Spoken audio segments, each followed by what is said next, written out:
Shalom Aleichem Besem Hamasya. Salam damai bagi kita semua di dalam nama Sang Kristus. Hari ini Sabtu tanggal 4 Juni tahun 2022, kita memasuki kalender liturgi hari biasa, minggu biasa ke-7. Bersama saya Sulistiawan dari Stasi Santo Yosef, Paroki Santo Stefanus Surabaya mengajak Bapak Ibu dan saudara-saudari sekalian untuk mendengarkan sabda Tuhan dan memohon rahmat di dalam menghidupinya. Marilah kita berdoa. Allah Bapa kami yang bersemayam di dalam terang yang tak terhampiri, di dalam Engkaulah kami hidup, kami bergerak dan kami ada. Oleh sebab itu kami panjatkan puji syukur serta terima kasih atas segala rahmat yang telah Kau berikan kepada kami, atas segala kebaikan yang telah kami terima, sehingga sampai saat ini kami masih memiliki kesehatan jiwa dan raga, dan kami masih Kau beri kesempatan untuk hidup agar kami boleh bertobat dari segala kesalahan dan dosa-dosa kami. Ya Bapa, berkenanlah mencurahkan Roh Kudus-Mu di dalam nama Sang Kristus, agar apa yang kami dengarkan melalui sabda-Mu ini dapat kami renungkan, dapat kami hayati, dan dengan pertolongan rahmat-Mu kami dapat menghidupinya.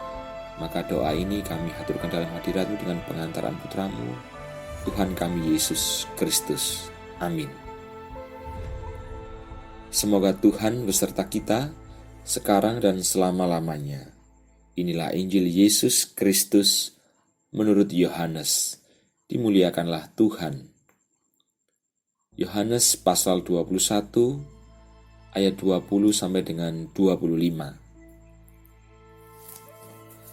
Ketika Petrus berpaling, ia melihat bahwa murid yang dikasihi Yesus sedang mengikuti mereka, yaitu murid yang pada waktu mereka sedang makan bersama, duduk dekat Yesus dan yang berkata, "Tuhan, siapakah dia yang akan menyerahkan Engkau?"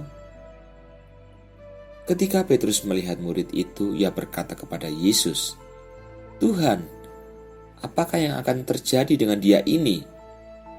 Jawab Yesus, "Jikalau aku menghendaki supaya ia tinggal hidup sampai aku datang, itu bukan urusanmu, tetapi engkau ikutlah aku."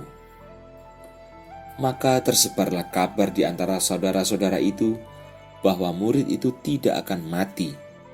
Tetapi Yesus tidak mengatakan kepada Petrus bahwa murid itu tidak akan mati, melainkan, "Jikalau aku menghendaki supaya ia tinggal hidup sampai aku datang, itu bukan urusanmu."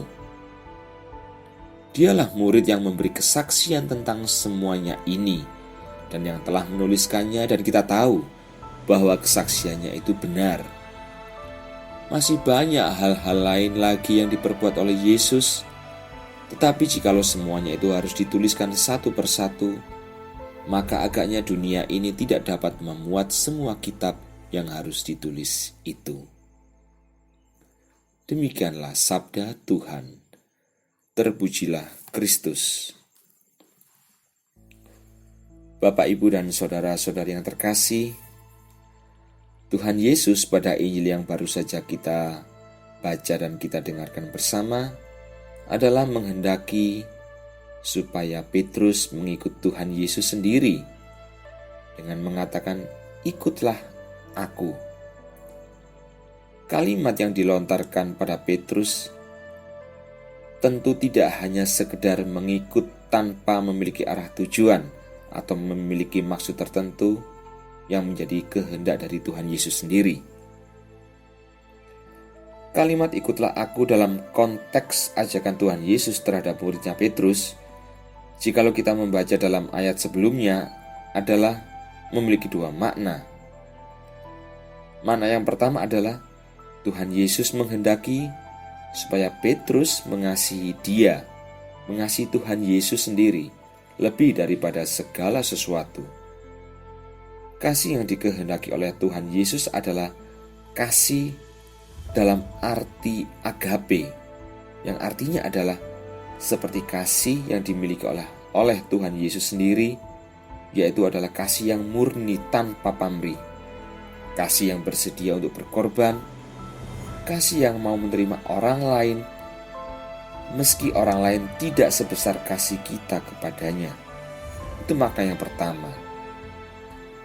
Makna yang kedua adalah supaya Petrus menggembalakan domba-domba Kristus sebagaimana Kristus sendiri menggembalakannya, yaitu supaya Petrus memberi makanan rohani, lalu memimpin, mengatur, dan merawat domba-domba Kristus di dunia ini. Itu adalah makna yang kedua. Sehingga Bapak, Ibu, dan saudara-saudari yang terkasih, kita ini adalah domba-domba Tuhan Yesus, yaitu anggota tubuh Kristus yang merupakan kepenuhan Kristus. Yang Tuhan Yesus sendiri menghendaki apa? Menghendaki supaya kita mengikuti Yesus sebagai guru dan Tuhan dengan taat kepada gerejanya, yaitu gereja yang didirikannya sendiri di atas ke-12 para rasul, dengan Rasul Petrus sebagai yang utama dari yang sederajat.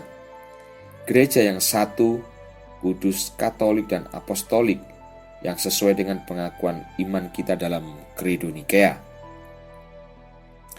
Lalu apa yang menjadi alasan bahwa kita harus mengikuti Yesus dengan tunduk dan taat kepada gerejanya? Alasannya adalah karena gereja yang didirikan oleh Yesus sendiri inilah merupakan tiang penopang dan dasar dari kebenaran. Maka Bapak, Ibu, dan saudara-saudari yang terkasih, dengan kita taat dan tunduk kepada gereja Kristus melalui pengajaran imannya yang bersumber dari 3 pilar kebenaran gereja, yaitu tradisi suci, kitab suci maupun magisterium gereja atau kuasa mengajar gereja, berarti kita dengan kerendahan hati menanggapi rahmat kasih karunia Tuhan dengan mengikut Tuhan Yesus. Supaya apa? Supaya kita menjadi manusia baru, yaitu manusia yang kelak dibangkitkan bersama-sama dengan Yesus oleh kemuliaan Bapa.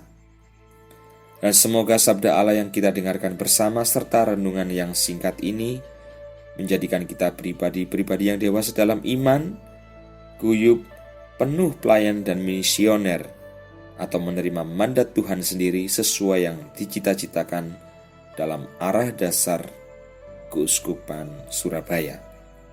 Amin. Marilah kita berdoa. Allah Bapa yang Maha Kuasa, terima kasih atas sabda-Mu yang telah kami terima. Kami berdoa kiranya Engkau berkenan mengutus Roh Kudus-Mu di dalam nama Sang Kristus, agar roh kebenaran itu senantiasa membawa kami kepada seluruh kebenaran, dan roh keperkasaan itu senantiasa memberikan kami kekuatan di dalam menghidupi sabda-Mu yang telah kami terima.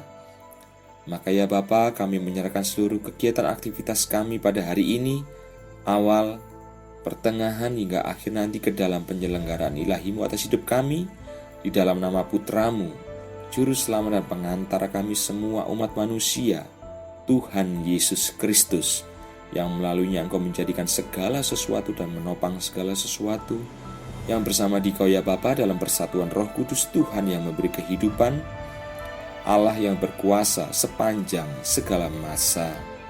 Amin.